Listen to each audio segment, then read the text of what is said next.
a few minutes.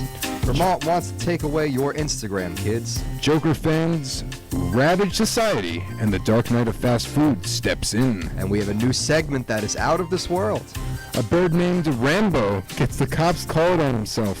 Hello, we're back. We're a few minutes late, but we're back. Yeah, better late than never. Better late than never. Wow, we're starting the new year as late? Wow. And for a new year, we have a few new things that we're going to introduce here. Brandon's going to talk about his Florida experience, but we're going to jump right into it first with my first two national stories. So, we're happy to be back, but at the same time, that means there are still crazy things happening all over the world. And while Brandon and myself can't do much to stop the nonsense, we sure can talk about it for our own amusement. So we'll start in Vermont, the only state in America that has proposed a bill this nonsensical.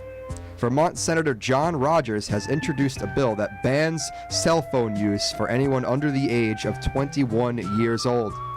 If this state-exclusive law were to be passed, underage residents caught using cell phones would be subject to being put in jail for up to a year or paying a hefty fine.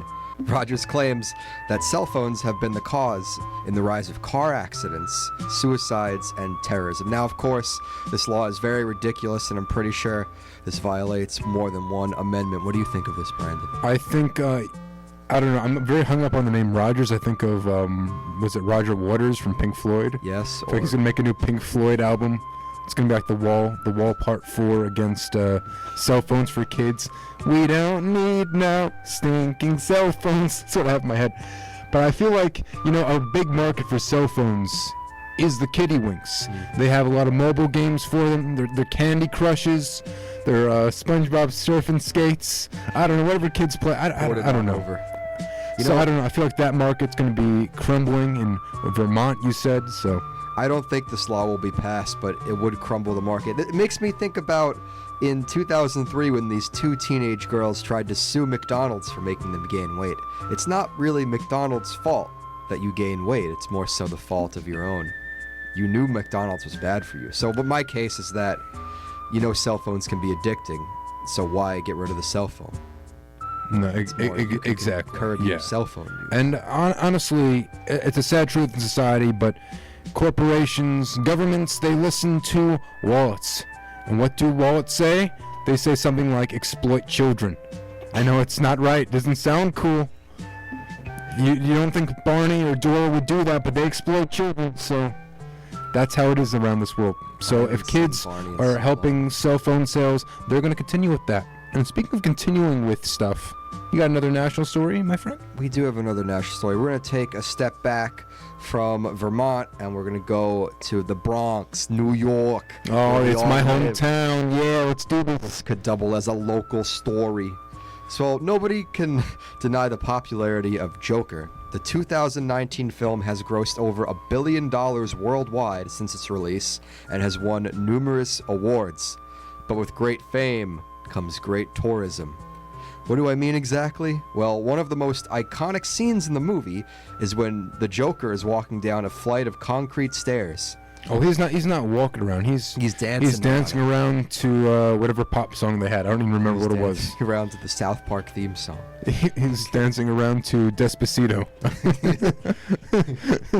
The iconic set of stairs is now being referred to as the Joker Stairs, and millions of people worldwide are visiting them where they reside in the Bronx. The people who live in this area, I'm sure, are very sick and tired of the tourists flooding their neighborhoods, dressing up like Joker and dancing down the steps. It's become the Bronx Zoo. The Bronx Zoo is now, I don't know, it's more civilized than the staircase. The real Bronx animals are the people coming there and dressing up like Joker.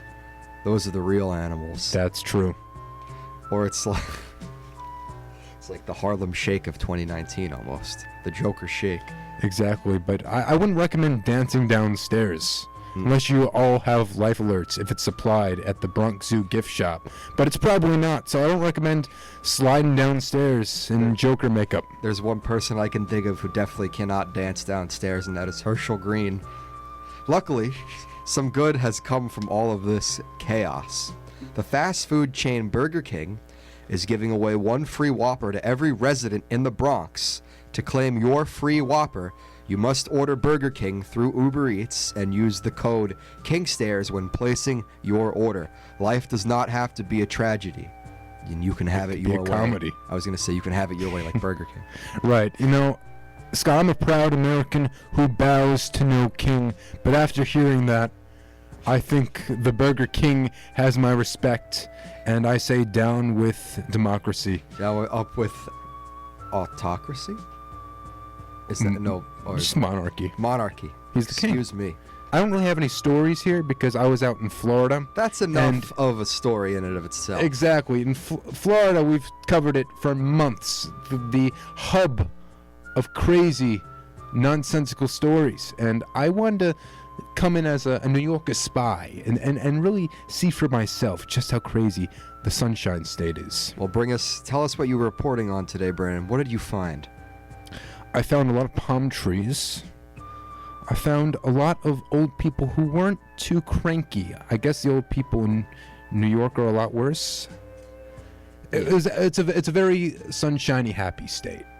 That's what it's called, right? It's called the Sunshine State. Yeah, and I found out why. Everyone's just so gosh darn nice. And I'm going to begin my tale day one of what we did. Me and my brother, we were visiting our granny, little Granny Ellis. Shout out to you if you're listening. Hi, Brandon. You still Hello. working on the fan fiction? So I'll tell you about some things I did. So if anyone knows me, it's radio. You may not see me. But I'm a pale dude. I don't work well in the sunlight or by the beach or whatever. But I stuck it through, and I went to a pool. And it was like one of those elderly resident areas. So you think I'd be seeing a lot of geezers showing off the latest wrinkle they got, but Scott, there was a lot of beautiful women. I'm sure you did tell me this earlier today. Yes, and I didn't know what to do with myself. I hid in the pool. And not only could I not hide from girls, I couldn't hide from the sun. And after that, after drying and dealing with the fact that skin cancer may be coming earlier than we thought, we played some ping pong at a table, which, for some reason, the balls could not bounce on for the life of them. Are you using golf balls? This may be like an elderly version of ping pong. I have no idea why, but this table could not have these balls bounce, so it was just awful. I'm better off bowling with these ping pong balls because they could not bounce. That's some fun. And the rays of the sun could not bounce off my skin. It just went right through it. Skin cancer 2020. It's going to happen to me. I hope not. And I continue on to my journey later that day. I decided to get out of the sun, only to get immediately back to it. We went to a wetlands. It's like the Wakahachi wetlands or something. Mm-hmm. No Native Americans. Just a bunch of white people. You went to the wild area in Pokemon in real life. Yeah, well, I mean, we'll get to that a little bit later. So I'm going to even immerse you into it. I got some swamp noises right here. We'll listen right in. I just want to make you feel like you're going to the swamp with me. So we're walking through. You're going to hear an owl. It makes no sense. It's actually daytime, not nighttime. Owls would have rabies if they were in the daytime. But I digress. So, at the swamp, with no Shrek, no Yoda, we saw a lot of different birds. Some with huge, long legs. Like Scott, if he was running a track.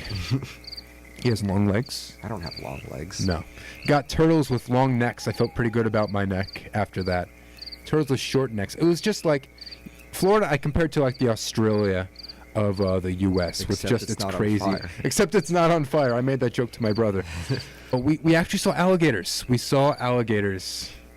They were smiling at us, but I'm not sure they were happy. They were probably just really, really hungry. Or stoned. Or stoned.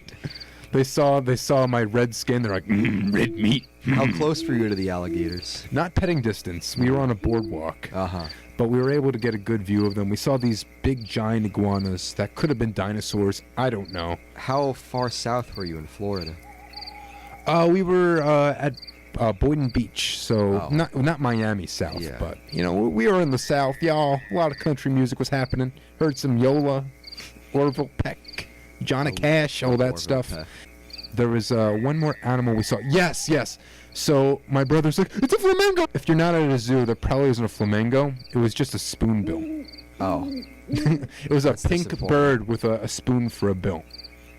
He was so wrong. Not a fork bill, not a knife bill, not a bill to your meal.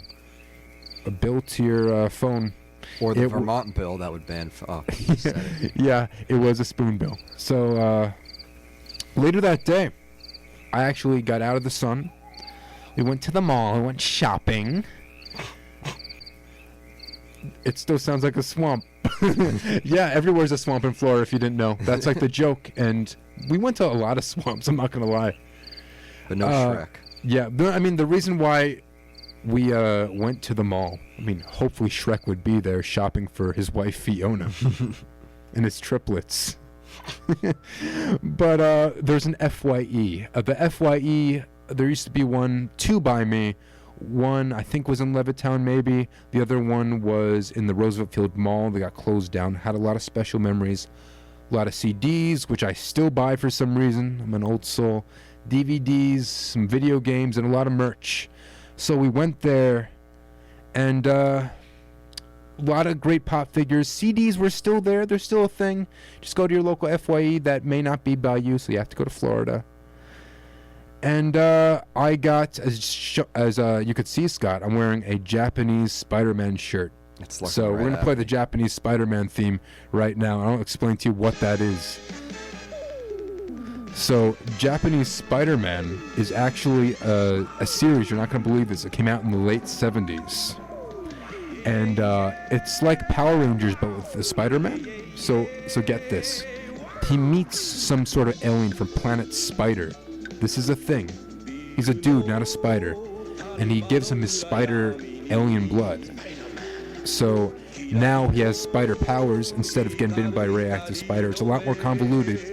And he drives around in a huge Megazord.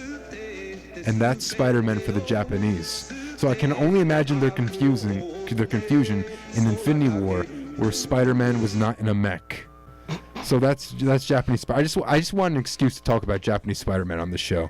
So Scott, I digress. Thank you for telling me about your trip. You also at the FYE. There we go. Did buy me the SpongeBob surf and skate hat. Yeah, so he has a hat right now I bought from SpongeBob on a surfboard. That's a long story. It's a long story. I think we may have talked about it on this show before. Yeah, but for anyone who didn't hear, we went to a GameStop, and there's there's DS games, very out of date cartridge games that go for like $1 now. This was like months and months ago. It was months ago, and Scott saw one on a little yellow package. It wasn't even $1. It was like 50 cents or something. Yeah. And he was checking it out like, oh wow, he's actually gonna buy that? Really? I stole it. He had too much shame. He couldn't go to the register and say, one SpongeBob surf and skate, please. He actually stole it. I don't condone it, but he did it. It's okay. And it was an awful game, so karma got to him bad, and now he has to repent by wearing that awful SpongeBob hat. I can't take it off for 5 months. It's glued to my head. Right. But I think we're gonna digress. We're gonna do a first for Nonsense News Nation. We have a new segment this week, and it's called Intergalactic News, and we have a new theme that we'd like to play right now for Intergalactic News. That's right. Sounds very spacey. I can imagine Captain Kirk flying with Darth Vader through the through space with this song. So, what's your intergalactic story? So, the nonsense is so powerful that it has left our planet and traveled to a different one, the big gas giant Jupiter. Computer models suggest that Jupiter has not been protecting Earth from asteroids as previously thought, and is instead shooting the asteroids towards Earth. That's right, this is top 10 anime betrayals because Jupiter used to protect us, now it attacks us. Well, I think after we said girls go to Jupiter to get more stupider, I think Jupiter, the president of Jupiter, got really offended, and the CEO of Jupiter. The CEO of Jupiter said, we're not having it. We're not taking your women, Jupiter We're not taking your woman. We're all about feminism, but this is crazy.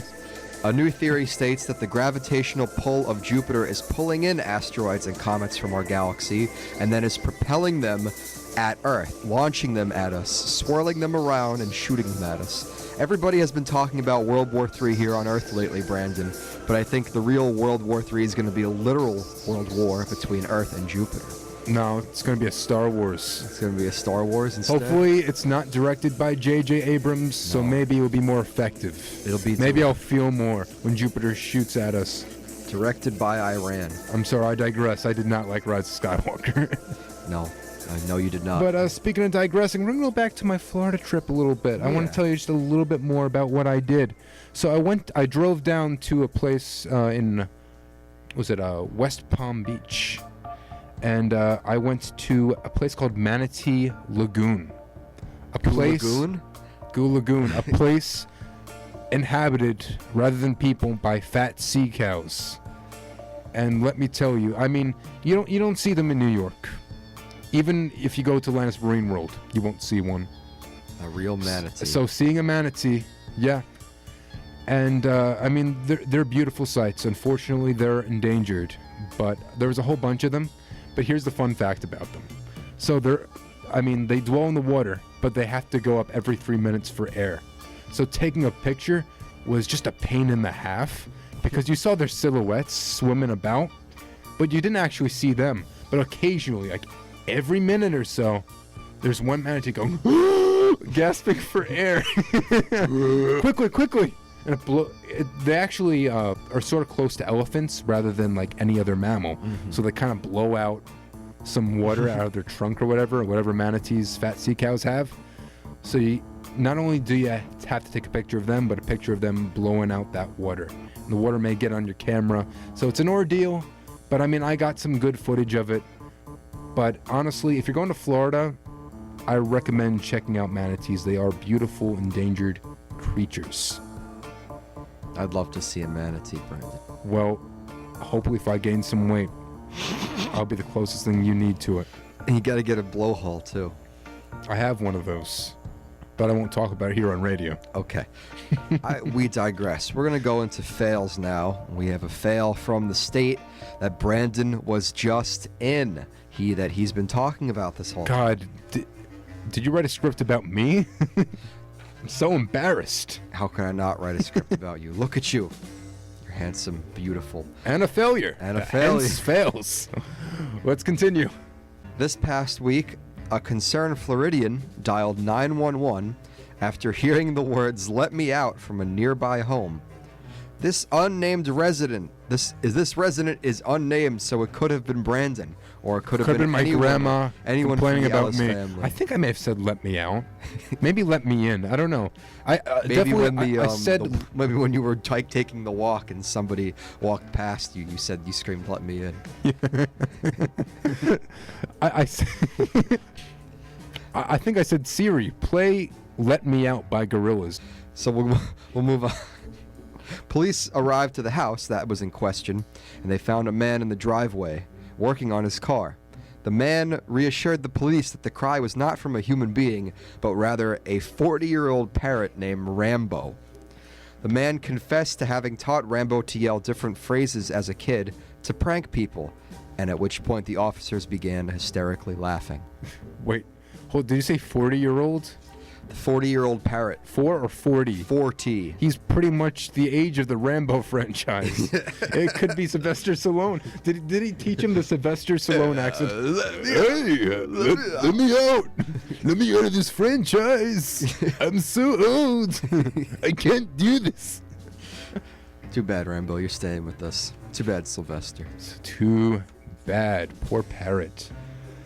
All right, so, I mean, we can continue on a little bit to the last parts of my little Florida adventure. Or we can talk none of you about were invited. entertainment. We can get to that. You think we have time?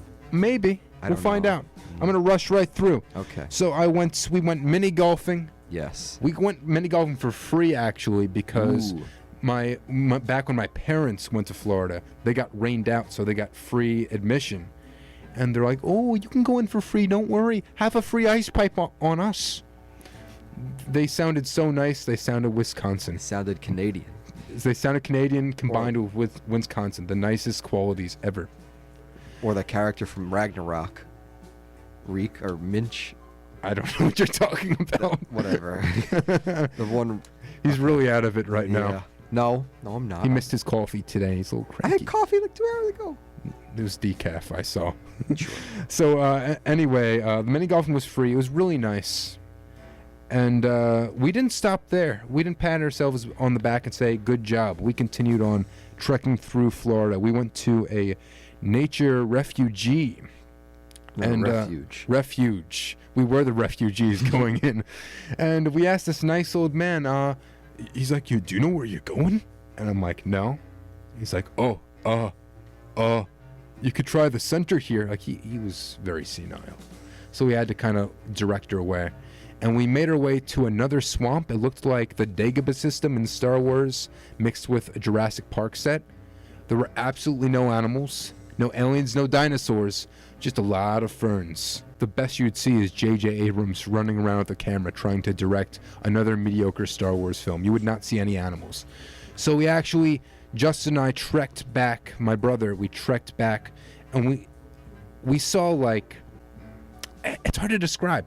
We went from Star Wars to Jurassic Park to Lord of the Rings. And just to immerse you, I'm going to play some music from Lord of the Rings right now, just to get the feel, so you can understand what I'm trying to say here. Before us, and leaving a swamp, we entered a big valley. Grassland with some swamp. It's sort of like the Shire mixed with a swamp, all from Lord of the Rings. It was kind of perfect. So we saw an alligator. We saw this big iguana that just shot past us.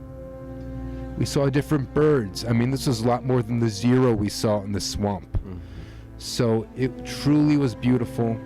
And it felt like this is the closest I'll ever get to walking through New Zealand and trying to recapture Lord of the Rings. I don't know why in Florida of all places, but it just shows just how diverse it really is. It's more than just a swamp. We went to like this sort of farmland area. Very wild. So just to go have that variation from swamp to Middle Earth, it's just kind of crazy. So, I mean, lastly, the last thing we sort of did that day, we saw Jumanji in theaters, which is good because the Hound was in. The Hound from Game of Thrones is in it for some reason. Spencer. Huh? So here's What? a trailer, Who are you? just to Oh my God. immerse You're you. Spencer's grandfather. Are we in Florida? And you? Milo Walker. Did I die and turn into some kind of a small, muscular Boy Scout? Are we dead? Bethany? No! Rich? I'm the old fat dude. Welcome to Jumanji. I have one important question. Who is Jumanji? Is that Barbara's boy? So anyway, just to make it very short, it was just like the first movie or the second movie. I can't even tell. It's technically the third Jumanji. Robin Williams wasn't in it, unfortunately, but like it had a lot of charm. It actually had a lot more heart than you think, and a lot of the characters that you may know and love from the first movie got different character avatars because it's in a video game. So The Rock got to really deliver, Jack Black, all the characters. So I highly recommend it, and we're really rushing through. But we hope you enjoyed this this new year and this new edition of Nonsense News Nation. We'll be back in 2 weeks. You could check us out. I hope this epic Lord of the Rings music is really adding to the feel, the epicness of our show. And if you want to sponsor us, be a guest on the show, you can contact us at nonsensenewsradio@gmail.com. That is nonsensenewsradio@gmail.com. Once again, I'm Brad Ellis. And I am Scott Honickman. And this is Nonsense News Nation, your news with a comedic twist. Only on WGBB AM 1240. We'll see you on the next show. Peace.